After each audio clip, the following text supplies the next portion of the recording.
Hi guys, welcome to Aditya Arts Classes. Aditya Arts Classes में आप तमाम छात्र एवं छात्राओं का स्वागत है। सो गाइस, आज मैं आप लोगों के लिए फाइनली टॉप 50 ऑब्जेक्टिव क्वेश्चन लेकर के आ गया हूं, जो आपके आने वाले एग्जाम के लिए काफ़ी हेल्पफुल हो सकता है। सो गाइस, अगर आप लोग इस चैनल पर पहली बार जुड़े हैं तो प्लीज़ चैनल को सब्सक्राइब करें और बेल आइकन को भी प्रेस करें, जिस चैनल वीडियो का नोटिफिकेशन सबसे पहले आपको मिले। आपको मैं 1 से लेकर के 50 तक टॉप 50 ऑब्जेक्टिव क्वेश्चन लेकर के आया हूं, जो काफ़ी हेल्पफुल आपके आने वाले एग्जाम के लिए हो सकता है। सो प्लीज़ आप लोग वीडियो को शुरू से अंत तक अवश्य देखें।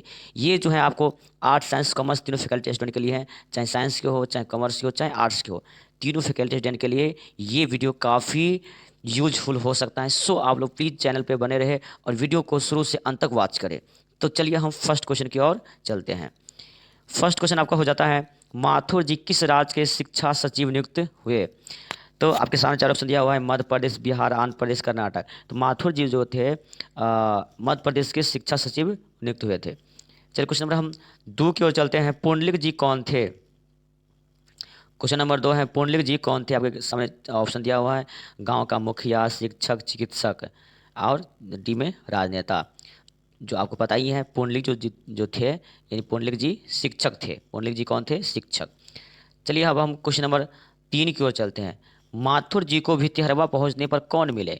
माथुर जी को, यानी माथुर जी जब भितिहरवा पहुंचे तो उन्हें कौन मिले? आपके सामने चार ऑप्शन दिया हुआ है गैस। ऑप्शन है गांधी जी, गोखले जी, पुंडलिक जी और एक और है, इनमें से कोई नहीं। तो माथुर जी जब भितिहरवा पहुंचे तो उन्हें कौन मिलता है? तो पुंडलिक जी मिलता है। कौन? पुंडलिक जी। चलिए अब क्वेश्चन नंबर हम 4 की ओर चलते हैं। पुंडलिक जी निर्भीकता किससे सीखे? पुंडलिक जी निर्भीकता किससे सीखे? गोखले जी से, गांधी जी से, कृपलानी जी से, इनमें से किसी से नहीं। तो देखिए, पुंडलिक जी ने जो निर्भीकता सीखे थे किससे? गांधी जी से सीखे थे। चलिए क्वेश्चन नंबर हम 5 की ओर चलते हैं। क्वेश्चन नंबर 5 है, चंपारण में धनहर कहाँ से आए? चंपारण में धनहर कहाँ से आए? आपके सामने चार ऑप्शन दिया हुआ है, रांची, जमशेदपुर, छोटा नागपुर और आंध्र प्रदेश। तो चंपारण में जो धनहर आए थे गाइस, वो आपको छोटा नागपुर से आए थे, इसलिए 5 का राइट आंसर आपको सी हो जाएगा। चलिए क्वेश्चन नंबर हम 6 की ओर चलते हैं।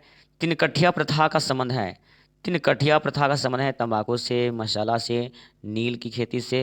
तो आपको पता है तिनकठिया प्रथा का जो संबंध था किससे? नील के खेती से संबंध था। ठीक है, तो इसका राइट आंसर सी हो जाएगा। क्वेश्चन नंबर हम 7 की ओर चलते हैं। मठ के महंत ने गांधी जी को कहाँ शरण दिया? मठ के जो महंत से वो गांधी जी को कहाँ रुकने के लिए शरण दिया? आपके सामने चार ऑप्शन दिया हुआ है, एक जामुन के पेड़ के नीचे, अपने मठ में, एक झोपड़ी में, एक महुआ के पेड़ के नीचे। तो मठ के महंत ने गांधी जी को कहाँ रुकने के लिए दिया था? तो आपको 7 का राइट आंसर क्या हो जाएगा? यानी क्या डी हो जाएगा, एक महुआ पेड़ के नीचे। चलिए क्वेश्चन नंबर 8 की ओर चलते हैं। वैशाली महोत्सव का बीजारोपण किसने किया? वैशाली महोत्सव का बीजारोपण किसने किया? आपके सामने चार ऑप्शन दिया हुआ है, जगदीश चंद्र माथुर, जगदीश चंद्र माथुर, डॉक्टर श्री कृष्ण सिंह, इसके बाद है अशोक वाजपेयी, इनमें से कोई नहीं। तो 8 का जो आपका राइट आंसर हो जाएगा, यानी ए हो जाएगा, जगदीश चंद्र माथुर। चलिए क्वेश्चन नंबर हम 9 की ओर चलते हैं। ओ सदा नीरा किसको नियमित बनाकर लिखा गया है? गंगा, गंडक, यमुना, महानदी। तो ओ सदा नीरा जो है आपको पता ही है, बहुत इजी क्वेश्चन है, यानी क्या गंडक को नियमित बनाकर लिखा गया है। चलिए क्वेश्चन नंबर हम 10 की ओर चलते हैं। गौतम बुद्ध का आविर्भाव कब हुआ था? यानी क्या गौतम बुद्ध का जन्म जो है अभी से कितने वर्ष पहले हुआ था? तो 2500 वर्ष पहले हुआ था। चलिए क्वेश्चन नंबर हम 11 की ओर चलते हैं।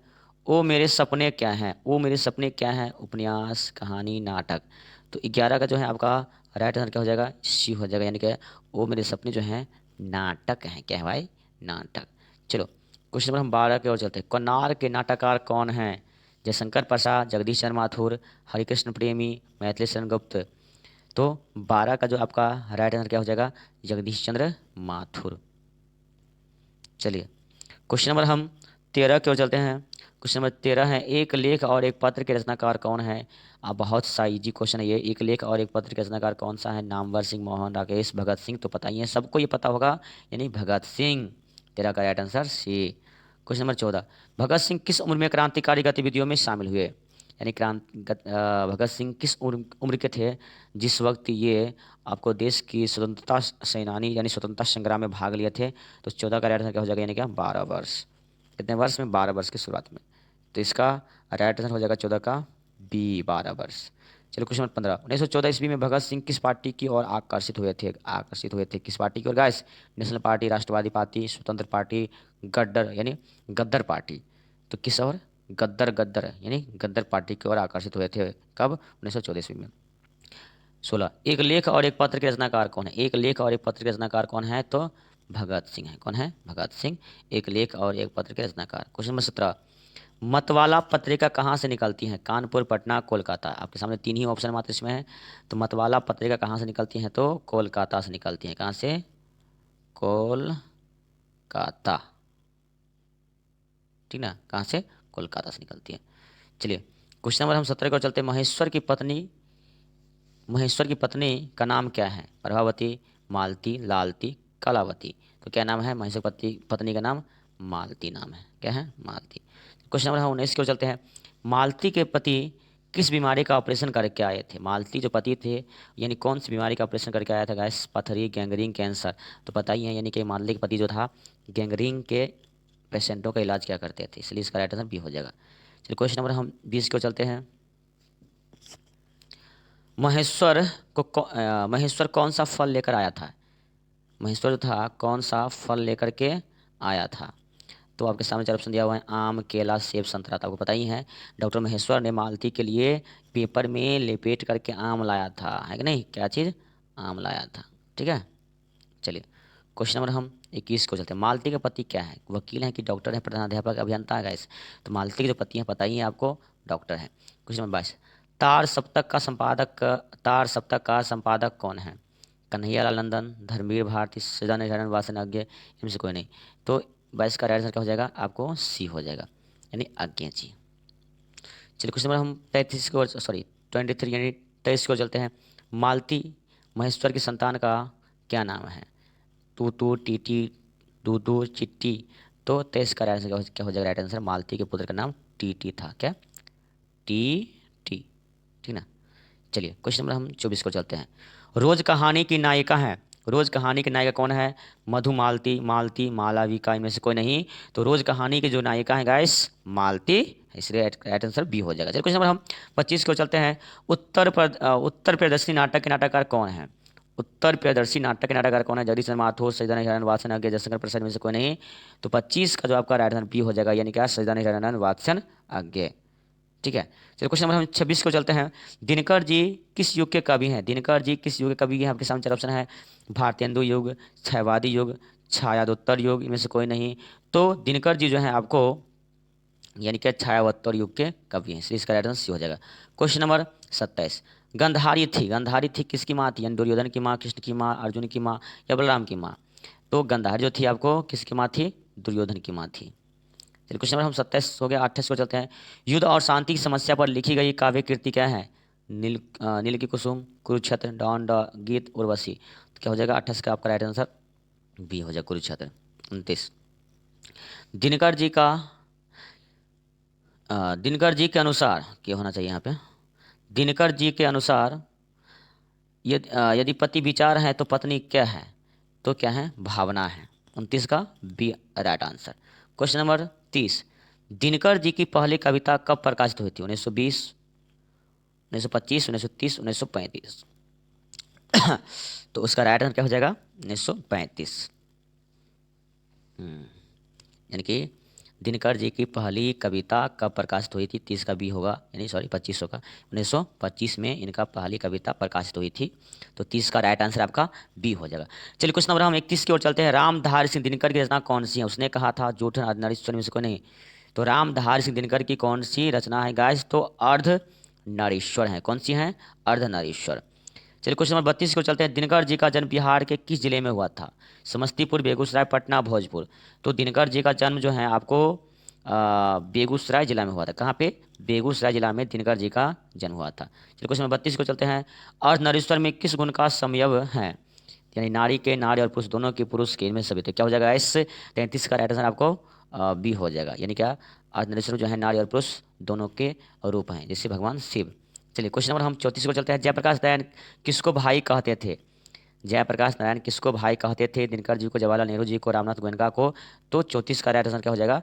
बी। यानी क्या? दिनकर जी जयप्रकाश नारायण को, जयप्रकाश नारायण यानी कि जवाहरलाल नेहरू को अपना भाई कहते थे। क्या कहते थे? जयप्रकाश नारायण जवाहरलाल नेहरू को भाई। चलिए क्वेश्चन नंबर हम 35 को चलते हैं। जयप्रकाश नारायण किस मित्रता को ठोस मानते थे? जयप्रकाश नारायण किस मित्रता को ठोस मानते थे? तो आपके सामने चार ऑप्शन है, पुराने जमाने की, नए जमाने की, अंडरग्राउंड जमाने की। तो 35 का राइट आंसर क्या हो जाएगा? आपको सी हो जाएगा, अंडरग्राउंड जमाने की। तो क्वेश्चन नंबर 36 को चलते हैं। संपूर्ण क्रांति का नारा किसने दिया था? दिनकर, जयप्रकाश नारायण, मोरारजी देसाई। तो बहुत इजी क्वेश्चन है। संपूर्ण क्रांति का नारा किसने दिया था? जयप्रकाश नारायण ने दिया था। कब दिया था? यानी क्या? 5 जून 1974 को पटना के गांधी मैदान। चलिए क्वेश्चन नंबर हम 37, संपूर्ण क्रांति का नारा कहाँ दिया गया था? तो संपूर्ण क्रांति का नारा गाइस कहाँ दिया गया था? आपको पटना बिहार, ठीक है, गांधी मैदान। क्वेश्चन नंबर 38, 1974 में छात्र आंदोलन का नेतृत्व किसने किया था? तो 1974 में जो छात्रों का जो आंदोलन हुआ था, जिसे बाद में संपूर्ण क्रांति के नाम से जाना जाता है, उसका नेतृत्व किसने किया था? तो गाइस जयप्रकाश नारायण ने किया था। कौन किया था? जयप्रकाश नारायण। तो 38 का राइट आंसर क्या हो जाएगा? ए हो जाएगा। क्वेश्चन नंबर 40, संपूर्ण क्रांति क्या है? निबंध है, भाषण है, कहानी है, इनमें से कोई नहीं है। तो आपको बहुत पता ही होगा, संपूर्ण क्रांति जो है निबंध, कहानी या कुछ भी नहीं है। ये क्या है? एक भाषण है, जिसका अंश जो है आपके 12वीं की हिंदी में पार्ट 3 में दी गई है, जो साइंस आर्ट्स कॉमर्स तीनों फैकल्टी के लिए काफ़ी इंपॉर्टेंट चैप्टर है। चलिए क्वेश्चन नंबर अब जो है हम 40 को चलते हैं। जयप्रकाश नारायण के बचपन का नाम क्या था? तो बचपन का नाम यानी क्या? जेपी यानी जयप्रकाश नारायण का बचपन का नाम क्या था? बाउल। क्या नाम था? बाउल नाम था। डी आंसर सही हो जाएगा। 41, जयप्रकाश नारायण को भारत रत्न उपाधि कब दी गई थी? जयप्रकाश नारायण को भारत रत्न उपाधि कब दी गई थी गाइस? तो कब दिया गया था? 1998 में। 1998 में जयप्रकाश नारायण को उनके मरणोपरांत भारत रत्न उपाधि दी गई थी। क्वेश्चन नंबर 42, जयप्रकाश नारायण की पत्नी का नाम था? जयप्रकाश नारायण पत्नी का नाम गाइस क्या था? लीलावती देवी, अमरावती प्रभावती देवी। तो जयप्रकाश नारायण पत्नी का नाम था प्रभावती देवी। क्या? प्रभावती देवी। चलिए क्वेश्चन नंबर 43, किसे, थोड़ा मिसिंग है गैस, किसे लोकनायक के नाम से जाना जाता है? यानी कौन ऐसा व्यक्ति है हिंदुस्तान में जो लोकनायक के नाम से जाना जाते हैं? तो जयप्रकाश नारायण। कौन? जयप्रकाश नारायण लोकनायक के नाम से जाने जाते हैं। चलिए क्वेश्चन नंबर 44 को चलते हैं। 1974 में बिहार प्रदेश के मुख्यमंत्री कौन थे? अब्दुल गफूर, अनुग्रह नारायण सिंह, महामाया प्रसाद में से कोई नहीं। तो 1974 का समय में बिहार के मुख्यमंत्री कौन थे भाई? अब्दुल गफूर थे। कौन? अब्दुल गफूर। चलो क्वेश्चन नंबर हम 45 को चलते हैं। लेनिन की मृत्यु कब हुई थी? 1925, 1924, 1926, 1958। तो गाइस बहुत इजी से क्वेश्चन है। लेनिन की मृत्यु कब हुई थी? तो आपको 1924। कब? 1924। चलिए आप क्वेश्चन नंबर हम 46 की ओर चलते हैं। अमृतसर में लाहना सिंह के कौन थे? भाई, मित्र, मामा, चाचा। पता ही है, यानी कि अमृतसर में लाहना सिंह के कौन थे? मामा, यानी कि मामा जी थे। कौन थे? मामा जी। तो इसके राइट आंसर क्या हो जाएगा भाई? सी हो जाएगा, है कि नहीं? चलिए इसके राइट आंसर सी। चलिए क्वेश्चन नंबर 47 को चलते हैं। लाना सिंह के मामा कहाँ के रहने वाले थे? चंडीगढ़, अमृतसर, लुधियाना, जयपुर। तो 47 का जो है आपका राइट आंसर क्या हो जाएगा? यानी लाना सिंह के मामा कहाँ के रहने वाले थे? अमृतसर के। सो गाइस, अगर आप लोगों को ये वीडियो पसंद आए तो प्लीज़ वीडियो को लाइक करें, कमेंट करें, और अगर चैनल पे पहले बार जो है तो प्लीज़ चैनल को सब्सक्राइब भी अवश्य करें। बस आपका एक लाइक, एक कमेंट, एक सब्सक्राइबर हमें इतनी खुशी देती हैं जो मैं बता नहीं सकता हूँ। इसलिए प्लीज़ आप लोग, अगर वीडियो पसंद आता है आप लोगों को, प्लीज़ चैनल को सब्सक्राइब अवश्य करिए और वीडियो को भी लाइक जरूर करें। चलिए क्वेश्चन नंबर 48 को चलते हैं। उसने कहा था किस प्रकार की कहानी है? चरित्र प्रधान, कर्म प्रधान, धर्म प्रधान, भाव प्रधान। तो उसने कहा था कहानी जो है आपको कर्म प्रधान है। किस प्रकार के? कर्म प्रधान। यानी उसने कहा था कहानी जो है कर्म प्रधान है। चलिए क्वेश्चन नंबर 49, लाहना सिंह किस कहानी का पात्र है? सुखमय जीवन, जूठन, उसने कहा था, इनमें से कोई नहीं। तो लाहना सिंह जो है आपको पता ही है, उसने कहा था कहानी के पात्र हैं। क्वेश्चन नंबर 50 एवं अंतिम, कुरमाई का क्या अर्थ होता है गाइस? कुरमाई जो होता है, यानी कुरमाई का क्या अर्थ होता है? आपके सामने चार ऑप्शन है। मंगनी, विवाह। तो देखिए कुरमाई का जो अर्थ होता है गाइस, मंगनी होता है। क्या होता है? मंगनी। Thank you for your watching.